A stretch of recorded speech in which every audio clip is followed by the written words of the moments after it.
All the talks you have just heard are a wonderful introduction to the talk that I wish to give.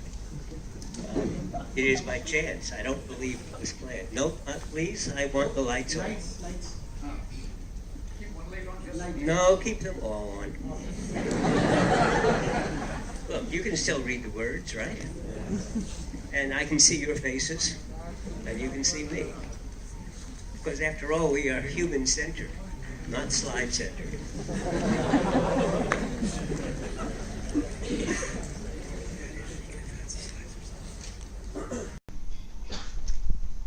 All the talks you have just heard are a wonderful introduction to the talk that I wish to give. It is by chance. I don't believe it was planned. No, please, I want the lights on. lights. Keep one leg on, just No, keep them all on. Look, you can still read the words, right? And I can see your faces, and you can see me. Because after all, we are human-centered, not slide-centered.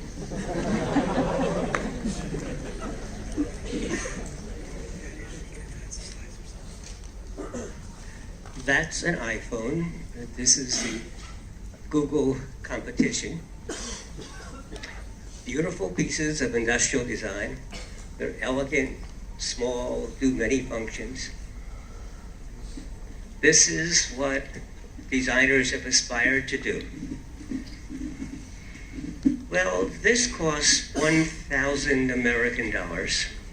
That costs 1,500 American dollars, which is about 100,000 Indian rupees.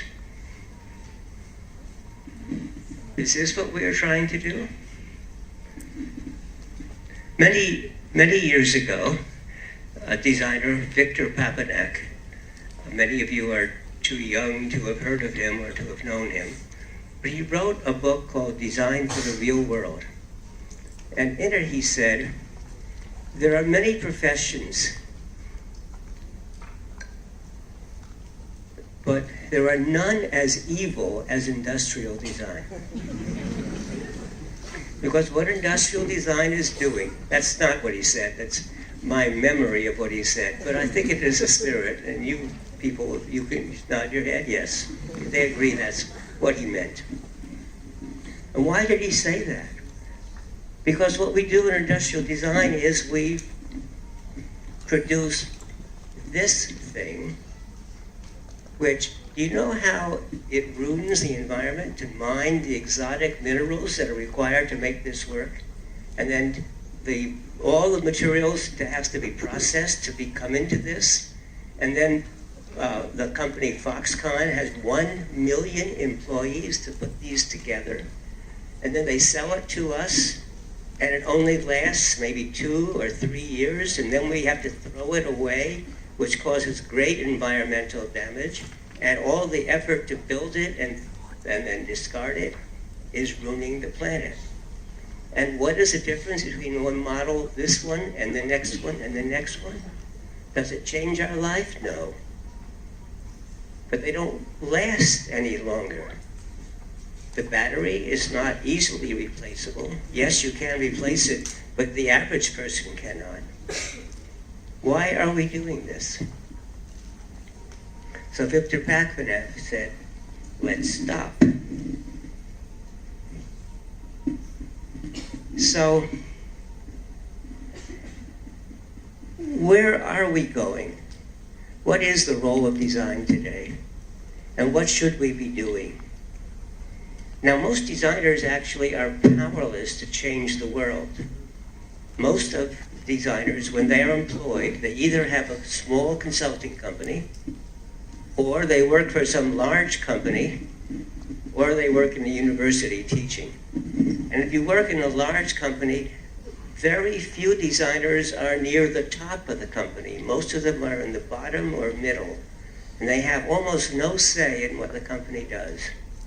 And there are a few companies where designers are at the very top at what's called the C level, where we have the chief executive officer, the chief financial officer, the chief marketing officer, the chief product officer, and in a few companies, a chief design officer. but not many. Not many big, important companies. And even there, they don't have that much impact on what we are doing. There's a philosophy of design called human-centered design, which is a set of procedures. And I actually am sort of proud that I helped develop many of these, and I teach human-centered design. But I'm starting to think that human-centered design, as it is practiced, is evil. Because if you look at the principles of human-centered design, it is a way of taking something like this and going out into the world and understanding what people do with it and how they use it, and coming back and saying, oh, we can make it better. And it's a very good process, and it does make it better, which makes people throw this one away and buy a new one, which does harm to the planet. So the amount of betterness is tiny compared to the amount of harm. So the principles of human-centered design, I think, are important, but the way that we employ them is not. So I'll come back to that. That's what we design, right? Phones, pretty objects, wonderful things, make our life nicer. No, please, don't never turn the lights off, please. Lights, lights, lights. Or I'll do a gestural interface. This works, yeah. Okay, next slide. So in 1958, Charles and Ray Ames wrote this India report, which said, you know, we ought to take design more seriously. Then 30 years later, there was a paper written by S. Balaram, published in someplace, Design Issues, I think. Yes, Design Issues, which is one of the major design journals, which is reviewing the design in India, the importance of the Ahmedabad Declaration. But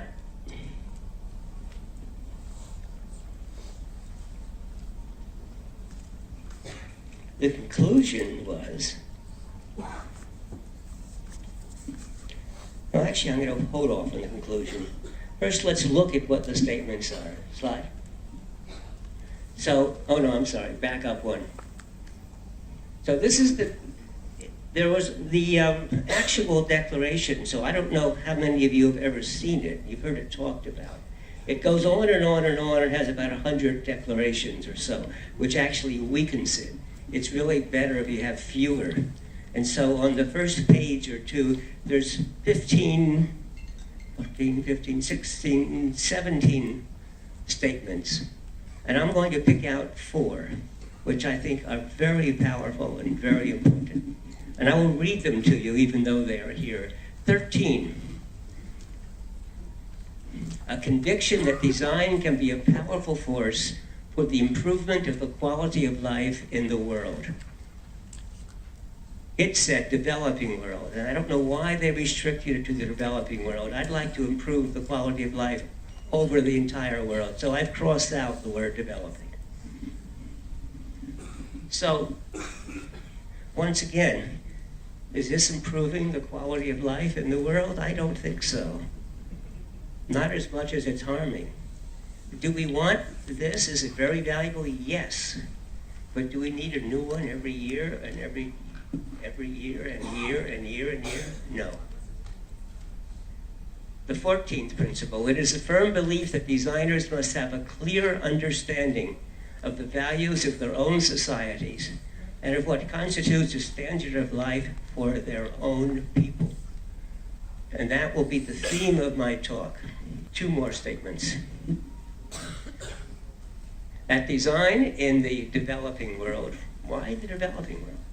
That design in the world must be committed to a search for local answers to local needs, utilizing local skills, indigenous skills, materials and traditions, while absorbing the power of science and technology. That is, we're not going to throw away science and technology and the advances, but we have to make it appropriate to the people.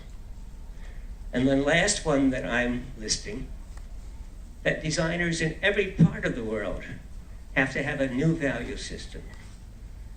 We have to dissolve the disastrous division between the worlds of waste and want, and we must preserve the identity of people and attend to the priority areas of need for the vast majority of mankind. So, the World Design Organization has listed a bunch of goals. There are goals like hunger, poverty, health, and public health. There are two kinds of health. The healthcare organization treats people with diseases and problems, but public health tries to avoid having those problems in the first place. Treating gets all of the money. Trying to prevent them from happening gets almost no money, even though it's far more important. Education, gender equality, clean water, sanitation. Now remember what we do in industrial design? We build knives and pencils and cell phones, and we teach craft skills. And designers make beautiful craft objects. And you learn to do that, and it makes our lives more enjoyable and wonderful, and I love them myself. That juicy salif, which you saw, if you went back up to the slide 3 or something. Keep going. Yeah, that's it. So this is actually a picture that I took in my home, and it's a beautiful Japanese knife, and a beautiful, orange juicer? I actually keep that in my living room, not in my kitchen. And I only made orange juice with it once, this time, in order to take the picture.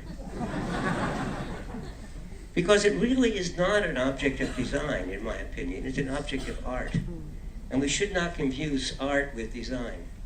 Both are essential to our lives, but design is intended to make people's lives to function, to do some activity that's useful for people. And so, but the point is, we are really good as designers at making these wonderful devices.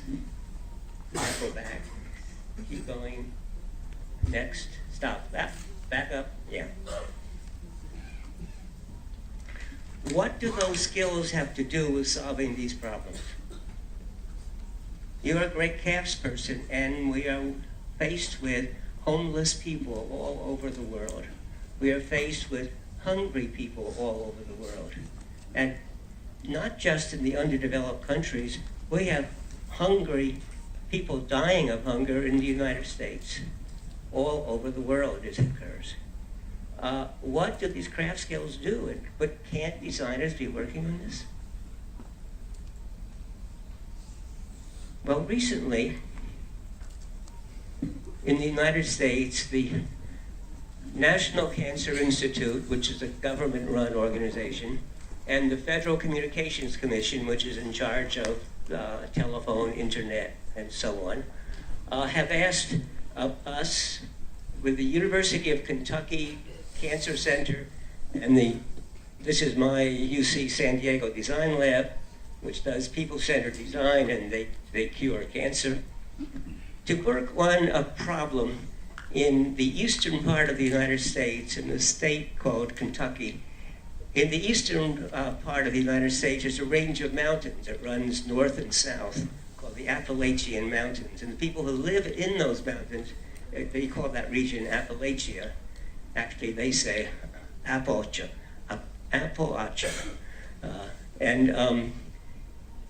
In that region, they have some of the highest rates of cancer in the entire country.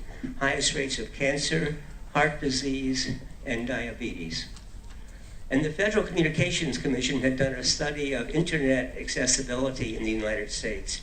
And they discovered that area had some of the least amount of internet accessibility.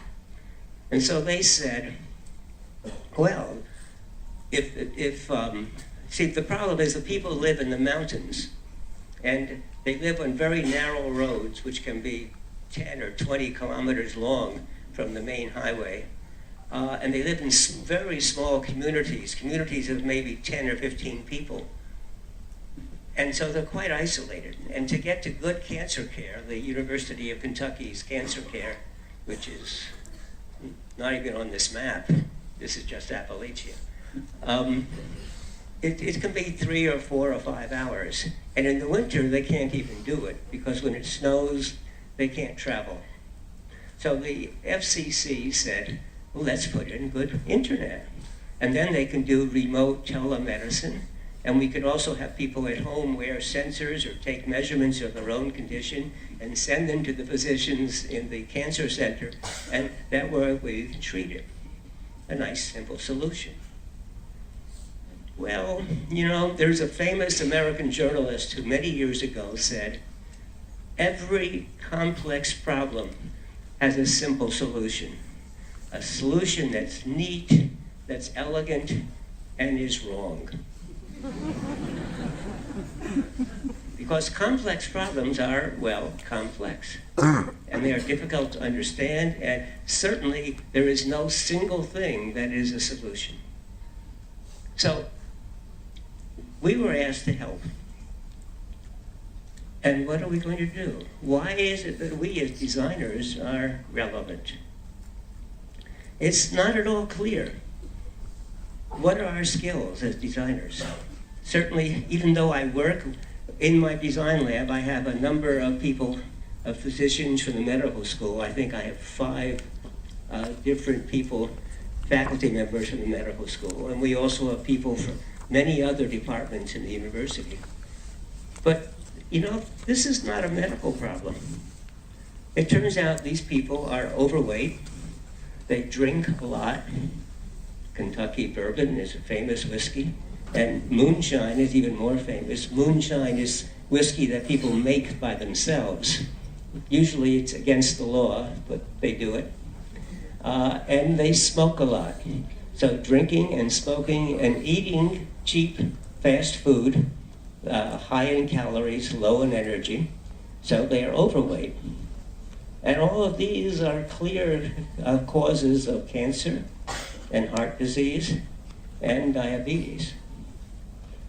But why do they do that? So you have to find out what the real causes are of these issues. And it turns out, well, they used to have jobs mining coal. But we don't mine coal anymore. And so there are no jobs. And they're completely isolated. And they don't have a high level of education. And they don't wish to travel. They like living where they do. So how do you solve this problem? It's a political problem, it's an economic problem, it's a jobs problem, it's a transportation problem, it's an access to the internet problem, it's a medical problem. Well, these are the kinds of real problems that we are going to face if we're going to attack these 17 problems. The skills of a designer are not well matched necessarily. So I think what we need is a new designer for the 21st century. People with different kinds of skills. Now, I want to point out that the design is a huge, complex array of disciplines.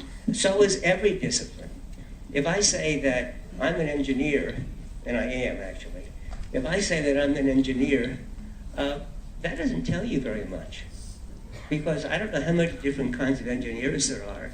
I think we have about 10 departments at my university, and we don't have all of the departments of engineering.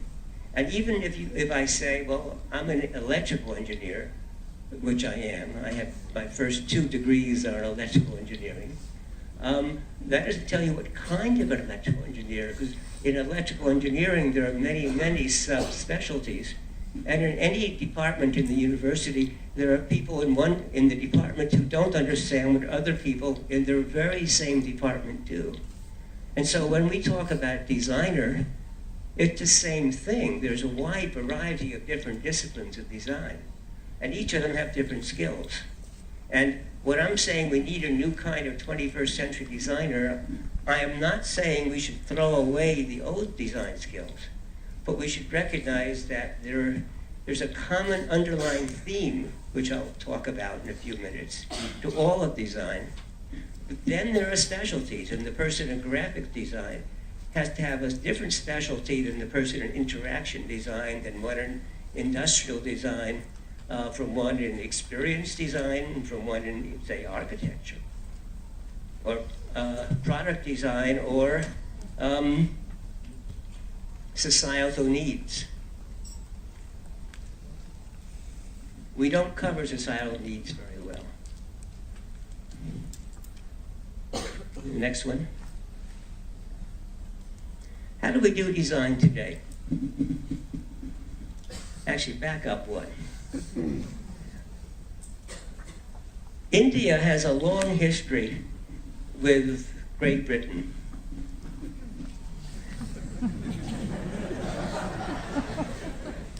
And in fact, I won't even say Great Britain, I'll say the English.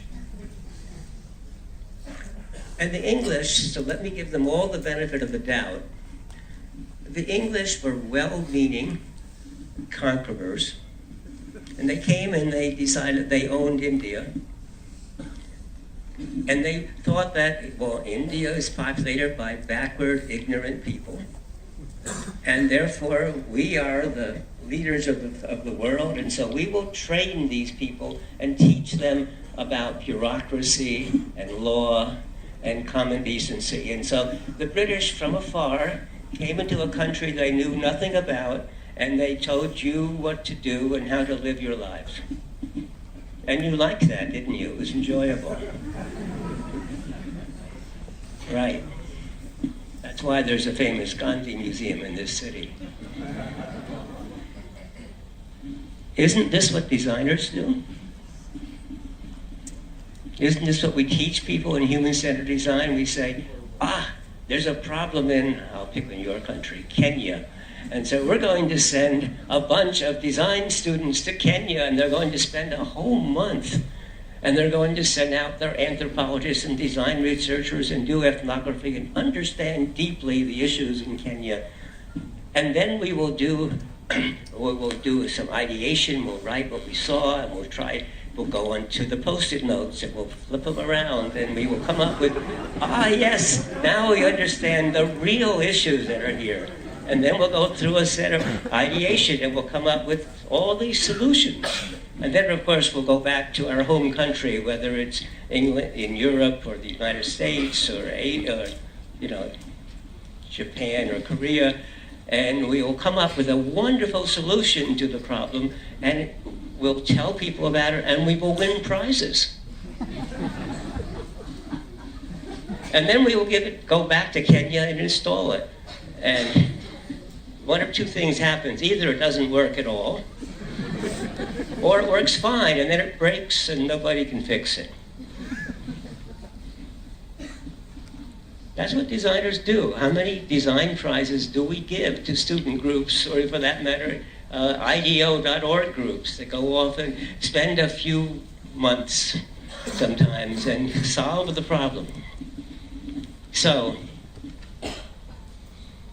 basically, here's designers. We take external experts, they're domain experts, and they come into a community and they study it and they say, I understand the problems, and they pronounce a solution. And in the international aid program, they're looking at clean water or sanitation in a whole country, and they say, that's going to take 10 years to fix and $20 billion.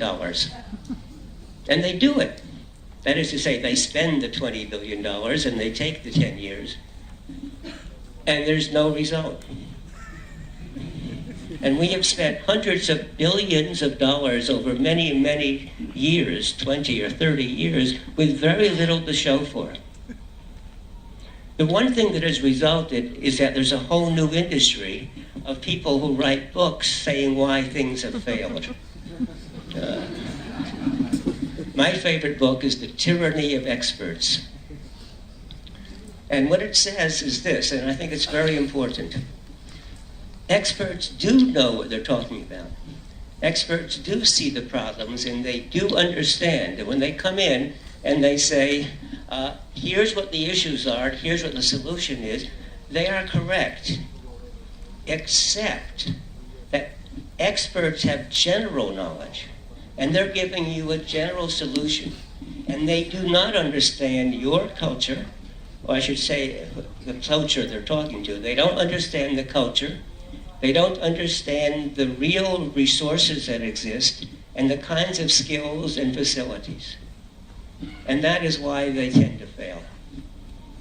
It's not because they don't mean well, and it's not because they don't have good knowledge, it's because it's lacking an understanding of the community. The other way of doing it is there's community expertise. They're often the people who live in the community, and they're extremely creative people in communities all over the world. And so they know what their problems are. They don't have to do design research. They've lived there. They understand it deeply. They don't have to study empathy. They live there. They have these problems themselves. However, what they tend to do is find a problem and work on it and often fix it, but that means they're solving the solutions and not the deep underlying problems. Second of all, these are often very complex systems, and they are solving small local issues. And so you can maybe see where I'm going. Expert knowledge is really needed for a lot of these things, but the experts don't understand the culture and the community. Community-driven knowledge is really needed for a lot of these things because they understand the culture and the community, but they don't have the expert knowledge, and they are unable to attack the huge system that's involved. So what we really need to do is combine the two. Well, there's a problem with combining the two. These are large problems. And almost every approach to a large problem fails. And large problems are, first of all, large. There are many, many different parts, and they are interconnected. See what I have here. Yeah, large projects fail. Next. This is an example of a simple map of obesity. There are many, many different factors that interact. You can't read it, and don't worry. That's not the point. The point is to show there are just many, many interactions. And let me tell you, this is an oversimplification. There are many feedback loops. Now, feedback loop is complex. We are genetically capable of understanding very simple relations. If I let go of my hand, it will fall. I know why it fell. It's very simple, right? There's an action and a response, and I see it happen, and it's immediate. Well, what if there was a feedback loop? A simple one is the temperature of a room, and you have a thermostat, and so I'm cold, so I go and I turn the thermostat up, and 2 minutes later I'm still cold, so I turn it up more, and I'm cold, and I turn it up more, and I finally go away, and then I come back and I'm much too hot. And you see this, by the way, in a shower. It's a problem in a hotel shower. The water is too cold, so you turn it up, and it's still cold. And you turn it up, but I've timed it. It can take 20 seconds between turning up the water and the hot water coming out. And so you end up scalding yourself because it's too long a feedback loop. Well, that's a really simple one feedback loop problem. And yet we have difficulty with it. Now, what if there are 100 of them? What if the issue is climate change, and so something we do today will not have an effect for 5 or 10 years? How do we understand that? And on top of that, something we do today that improves things may in 10 years turn out to make things worse. These are very complex problems, and large problems almost always fail because we never really understand all of this. First of all, nobody can really understand it. The best we can do is make computer or mathematical models, and those are always simplifications of the real world. So, what do we do? Well, there's a method which was invented, 30 or 40 years by a political scientist called Lindblom. And it's called small incremental steps. Or, he wrote a paper about this, about incremental problem solving. And the editor of the journal said, I don't like that title. So the editor called it Muddling Through. And so the paper is published, as you see, in 1959. The Science of Muddling Through. It's become perhaps the most famous paper in this area of research. And it still holds true, even though it's been a long time since 1959. And here's the approach. If you try to solve the problem all at once, it's very big and difficult. And you're going to affect a large number of people. And a number of the people will be benefited, but a number of people will actually have harm. It may be only temporary, but they'll be displaced from their homes, perhaps, or maybe they'll lose their jobs, or maybe they'll have less access to transportation. Whatever it is, when you do something for a whole population, people get different results, are affected differently. And therefore, they will object very strenuously, and their objections are reasonable. And that leads to a big political battle. And it takes forever. Here's an example of a problem: identifying people. So in India, how do you prove your identification? And it used to be very complex, and it used to be, the British left us with paper identification systems and a large bureaucracy of trying to prove who you were, and each time you did something, every office would require a different kind of proof and identification. And so a very clever system was invented called Aadhaar, which is a biometric identification. And in theory, it was supposed to be a very simple one, and all it did was identify you. It did not have any other information about you. But how many years did it take to do this? It took an amazingly short time to build the technology. It was like the order of 5 years. But it took about 20 or 30 years to get it through the political system. And because this was going to be for all 1.3 billion Indian. That's a pretty large system. It's the largest database system that exists. And for each Indian, so let's say 1 billion, we have 10 fingerprints that are recorded, and an iris scan of each eye, and a photograph. That's 13 data points for each citizen, and their name, and a 12-digit number. That's 14, 15. That means 15 billion data points. And so when you enroll a new person, to make sure this person isn't already enrolled, they have to check all 15 of those things against the 15 billion things in the database. It was hard. And people did the enrollment, and the people were a possible source of corruption, theft, just plain human error. So it is a system that had a nice, simple, noble goal, and is actually widely used today, and is today the beginning of a platform, because it's a basic underlying platform in which you can build financial service, educational services, health services, and other services. But all of you who are Indian citizens know it's very controversial. It's subject to a large number of problems.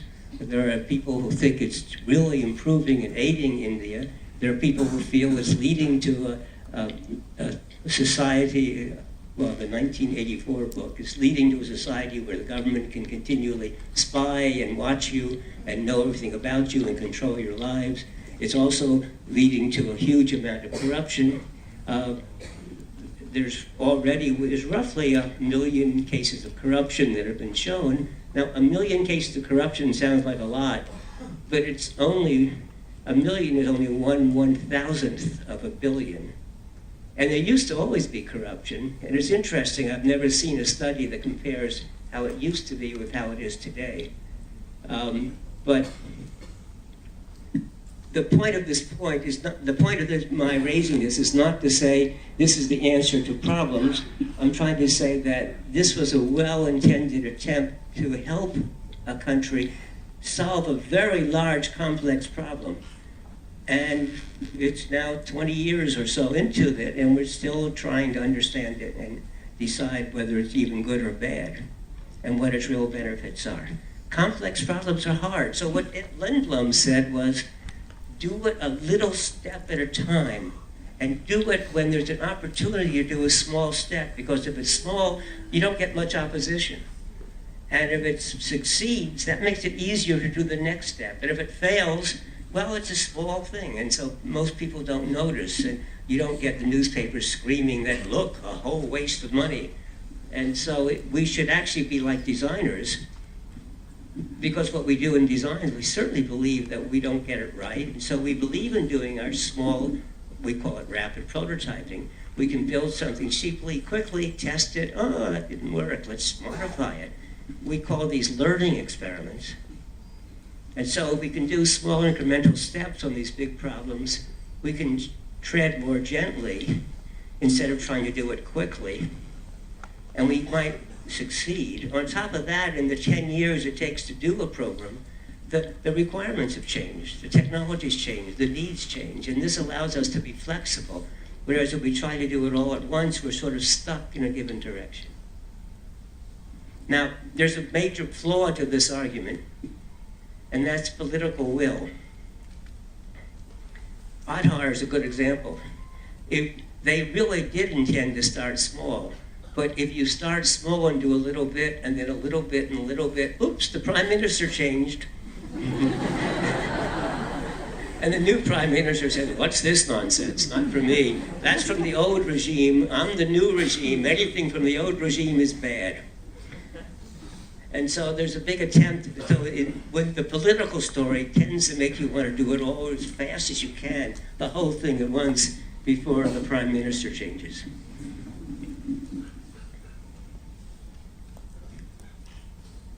So anyway, what we want to do is all of which I've told you about. Use top-down expert advice, use bottom-up community-driven advice, do it by muddling through, opportunistically, small steps. A few years ago, 6 of us met at a conference in Shanghai and wrote a paper called Design X. And Design X was an attempt to say, this is how the designers can make use of muddling through. And the 6 of us represented 3 different countries, 2 people from China, 2 people from the United States, and 2 people from the Netherlands. And I think that paper has now been cited 30 or 40 times. In other words, it hasn't had much of an impact. But I still believe this is what we will be trying. So here we go back to Kentucky. So this is the Atlantic Ocean and the east coast of the United States. And this is where we are studying. And the cancer center is here. And the University of California is 4,000 kilometers away to the west. Slide. And, well, this you've already seen, so it's a combination of a whole bunch of us trying to do things. Slide. And this is what it looks like living there. This is one of the city streets. But this is an example that it does have economic, political, and social problems. Next one. And this is a coal mine, and this is the piece of coal. And this is the person who doesn't have a job anymore because there's no more coal mining. And you know, the coal mining is another example, by the way, because we have a major problem with our climate, and we're polluting the skies, and one of the major sources of pollution is the burning of coal, and we've tried to eliminate that in the United States, and we've therefore dramatically reduced the amount of coal-burning plants that exist, and therefore dramatically reduced the need for coal, and therefore these people all lost their jobs, and therefore they're getting cancer and lung diseases and so on and so forth. It's a very complex, interconnected world. And when we tried to reduce cancer, we did not think of these implications. There's a bunch of other stories of doing a simple little thing here to help matters. Well, getting rid of plastic bags, which is done in the city of San Diego. We don't allow plastic bags anymore, and it's caused a big sanitation problem, and therefore outbreaks of disease. The point is, you get really unexpected results with these big complex problems and issues. Slide. So, here's how we want to do it. What are the role of designers in all of this? I think that let me tell you about what I think is an issue with designers. Designers don't know anything, any topic. And I want to tell you, I consider that a good thing. Okay? Because you can't possibly know everything. And yet when you want to solve these complex problems, you have to know a lot about politics and the atmosphere and, cancer and cancer cells and medication and sanitation and this, that, and the other. And it's just, you have to know more than any one person could ever know. But a project like this requires knowing a large number of disciplines. By the way, if you're in a company doing a product, the same thing is true. Putting together a product requires a large number of different disciplines that you have to learn to work with. And a designer, therefore, has to learn to be a quick study, to figure out what the issues are and to get the information from each of the specialties, and then figure out how to combine them and help them combine them. And so the designer cuts across the domain experts and the community experts and the political experts and the economic experts and so on and so forth. And those are just large areas, but the technology experts, etc. And designers are really quick studies. And one of the things I like to say about designers, I'll just talk about myself as an example. I ask lots of stupid questions. And so first of all, you have to have the courage to ask a stupid question. But because you don't know anything, you often a lot of them are stupid. But when somebody says that's a stupid question, you should say, why is it stupid? And the answer is, well, everybody knows the answer. And then don't stop. So why does everybody know the answer? Well, I don't know. We've been always doing it that way. And once you get them to say, we always have done it that way, then you've hit a wonderful spot, because then you can say, well, why have you always been doing it that way? Could you do it some other way? And quite often, well, maybe we could.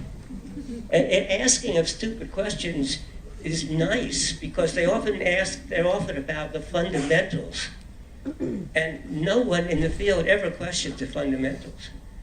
And once you do, you realize, oh, it doesn't have to be that way. And so that's one of the important roles of a designer, to bring things together, to bring it together, but to ask those questions. So that's okay. That's good. So what we want to do is, we have these experts. By the way, these are pictures I've taken. That is the real expert.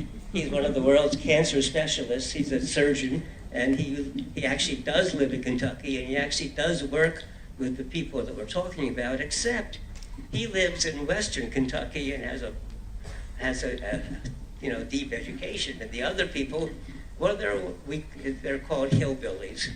That's technically the term. They are hillbillies, and they have accents. In fact, they speak an English that is very similar to the English of the 1700s, when the English settled that land, because they're isolated. So they've lived in relatively small, isolated places, and their language has not changed that much. And so when he goes only a few hundred kilometers east to visit these people, he's considered a foreigner. There's another example, if you back up a minute. Yeah, back up again. I want the map. Yeah, there we go. So we have been studying these are counties, small regions, political regions, and we've been studying them here. And at my university, I found a woman who had grown up in Appalachia, and she was now teaching at University of California, San Diego. And so we brought her in the lab, and we said, well, let's learn about what your experiences are. And she was telling us how difficult it is to anybody who lives there to get a college education and to go out. There aren't that many who leave and become senior professionals. And we said, well, what are you describing? And she was in North Carolina. Sounds very similar to where we are studying. And she said, no, it's far away. And so we finally asked her, well, how far away is it? So she said, it's very far away. So we got a map, and we looked at it. And it turned out we're studying here, and she's studying here. It was about 30 kilometers. But the people in this area in North Carolina would never think of going to Kentucky. Just isn't done. And that's what it tells you. It's real. We think in the United States people travel all the time and go for large distances without thinking. 30 kilometers was too much. It's a very interesting set of problems. Now let's go back. Yeah, up, back. So what we want to do, he comes from too far away, so he's an outside expert. He doesn't understand the community. So we want these people to develop, to facilitate the goals, to build platforms and tools that everyone can grow on. The community then will use those learning things, but the community people will do the design. They design for themselves, and they have creative solutions, and they understand the local culture. And then we will do this through the small incremental way I've been talking about. So, first of all, is this going to work? Well, we're still in the early stages, and I'm sure that there are lots of things wrong with it. But that's okay. We are deliberately doing this as an experiment that we are watching and observing so we can be changing and improving it as we go along.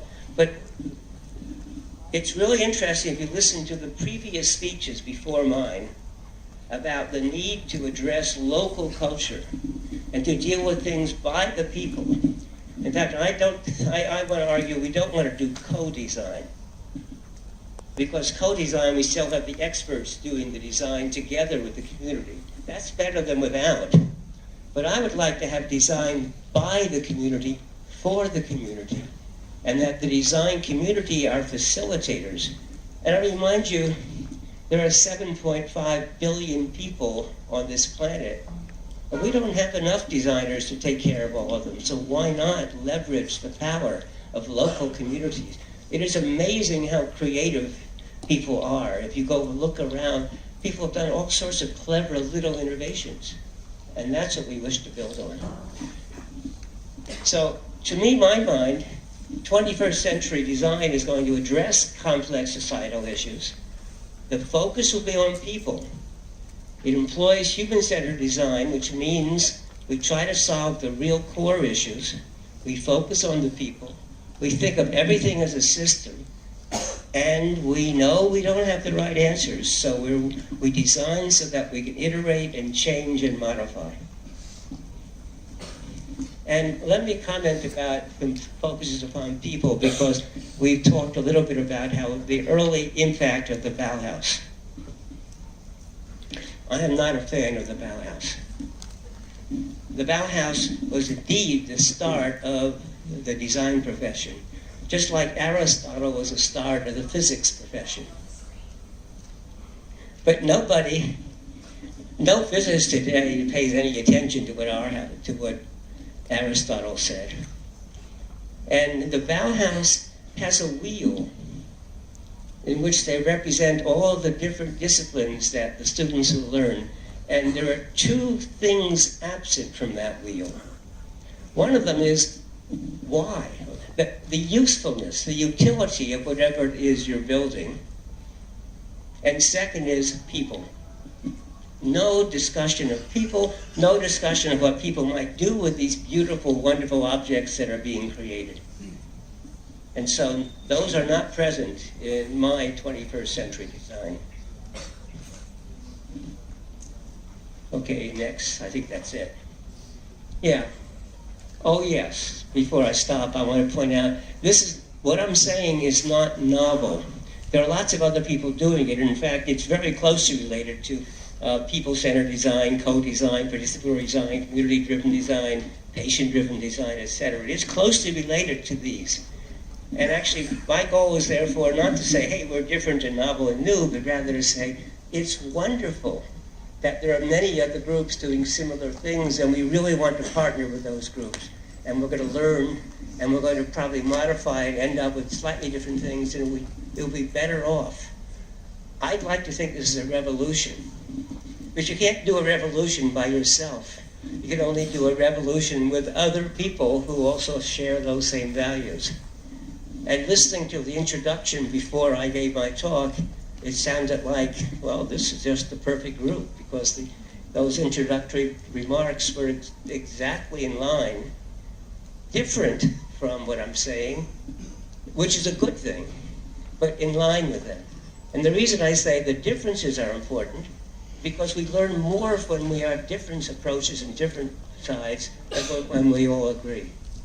We don't learn anything when someone agrees with us. We only learn when there's a disagreement, but are willing to try to understand that each of the approaches has different powers and different weaknesses. So we're starting a project in North America.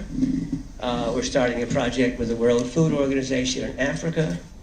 And on Saturday, I'm going to Bengaluru to work with two major people for a project in India. Lalitesh Kawakaka, that's not quite right. Katragada, thank you. And Sanjay Purohit, who are developing what they call societal platforms that I think can be a start of a lot. These are electronic platforms, but I also wish to start building mechanical, physical platforms. Not everything is solved electronically. So, thank you for inviting me.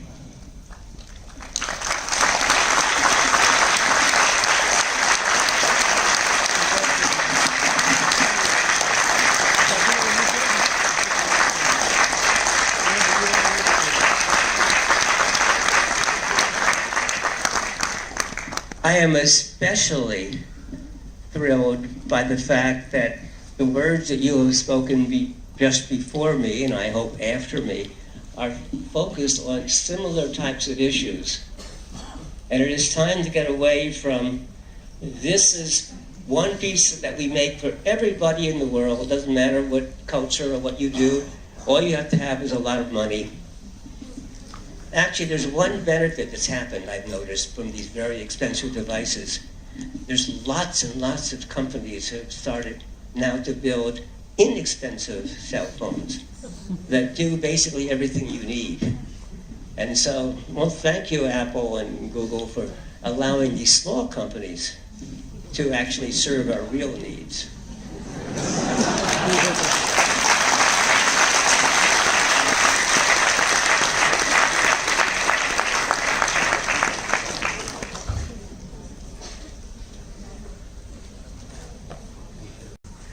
That's an iPhone.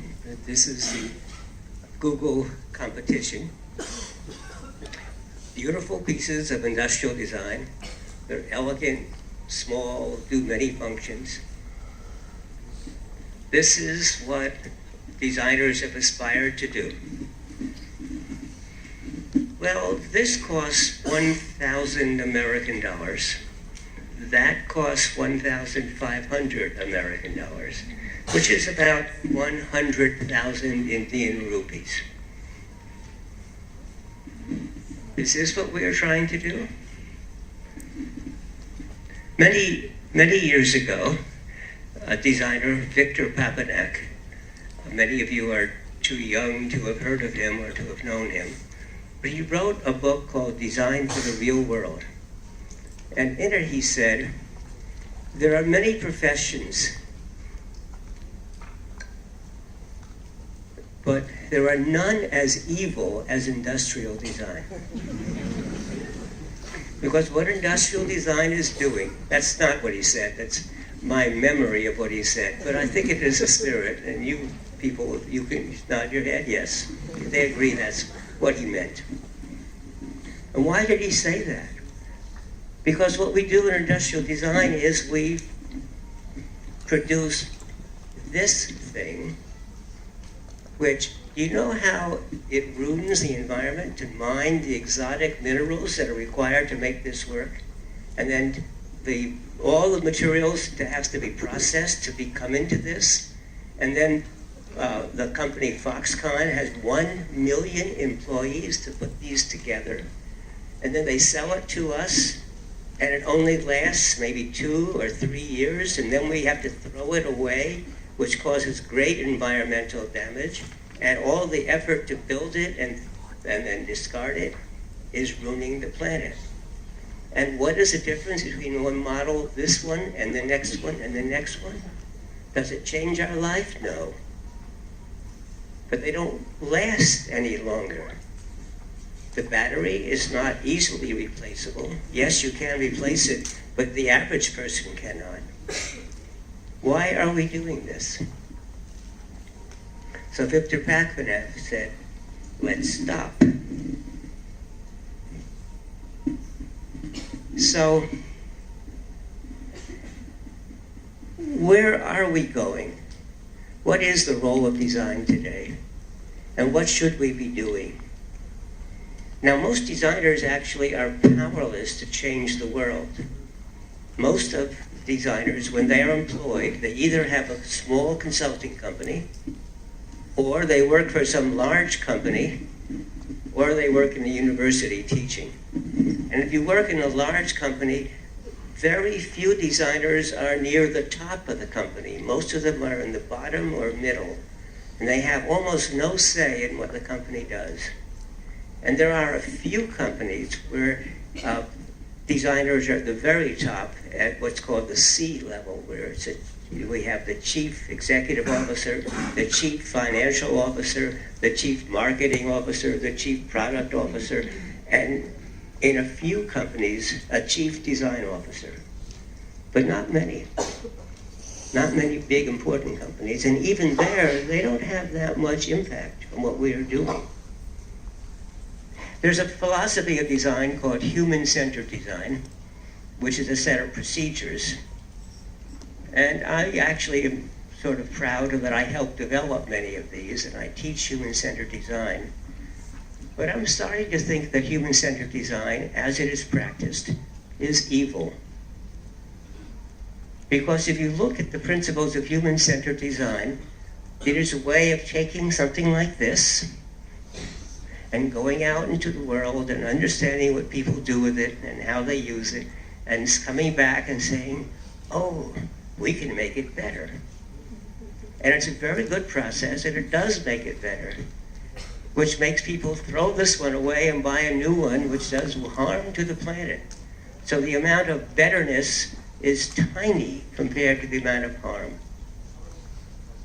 So the principles of human-centered design, I think, are important, but the way that we employ them is not. So I'll come back to that.